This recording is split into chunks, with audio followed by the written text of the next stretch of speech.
What are the basic components of business processes? If your team keeps missing steps when executing your processes, there is probably something missing. What is it? I'm going to tell you.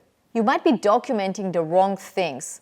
I'm going to show you what really matters. I'm going to walk you through a real example on how to create clear processes. By the end of this video, you will be able to break down any process to its component parts, making it easier to document, train, and improve.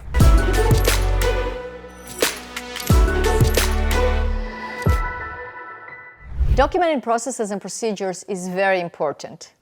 And I know you know that. That's why you're here watching this video. How do you make sure that those processes count, that they actually make sense, that they are being used by your team, and that they're actually providing you with the outcome that you want? The outcome of consistency, giving you freedom to do what you want and not being tied into the business, making sure that the processes are giving your customers and clients the right experience. There is one answer to that, and that is writing and creating correct procedures with the correct structure. So what is the correct structure? I'm going to go over the key components that every procedure has to have in order for it to be followed and in order for it to be successful and deliver the intended results. So let's start. The first one is the trigger. What starts the process? Every process has an input. For instance, if you are writing a process about lead generations or lead intake, the lead comes from somewhere. Something pushes the lead into your organization. That's the trigger, that's the start of the process. For instance, the phone is ringing and you pick up the phone, that is the trigger to start the process. So it's very important to include a trigger.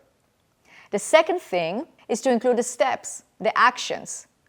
What are you actually going to do in order to take in that lead? The steps have to be very clearly defined, explained in the right sequence, and very easy to execute. The third thing is defining the roles. Who is responsible of executing each step? Sometimes you have a process where you have different roles and different steps are executed by different roles. So make sure to include all of them. The fourth part are the tools. What tools are you actually using in order to execute the process? Most likely those are technological tools. And the fifth part is the outcome. What is this process supposed to create or do or produce? It's very important to define the outcome because otherwise you will never know that you actually accomplished the process, or whomever is reading the process and executing it, they would not know that they actually finished doing what they were supposed to be doing. Also, having a very clear outcome will allow you to measure the success of the process. If I'm writing a process about the lead intake, the outcome should be that the lead is either scheduled or added to some kind of a nurturing campaign if they didn't schedule, or if they're not qualified, then they are removed from the system. Whatever your process is, but it's very important to understand the outcome so we know that this process is done and we can evaluate the success of the process. So let's take, for example, an onboarding process of a new employee. What triggers it? Depends on who does it. It can be the trigger will be the system. If you're using a system, so you got notified that a new employee got hired and it's time to onboard. That will trigger the start of the process. Then you're going to document the step-by-step on how to onboard the employee. The next thing is you're going to assign the responsibility. And that can be anyone in your HR department is supposed to do that, but also it might be the direct supervisor of that employee. So you have two roles and you have to define who does what. Then you have to define the tools. In this case, we will have different forms to fill out. We will have different things that we have to do in the software, if you're using a software to manage your employees. It can be other systems that you will need to give access to for the new employee. It can be your payroll system. So whatever it is, you have to include those tools as well. And then you want to define the outcome. The outcome is an employee that was well onboarded. But I would also suggest that you think outside of that immediate outcome. the outcome can be an employee that is satisfied, and then you can increase retention, because that is how you're also going to measure the success of the onboarding process.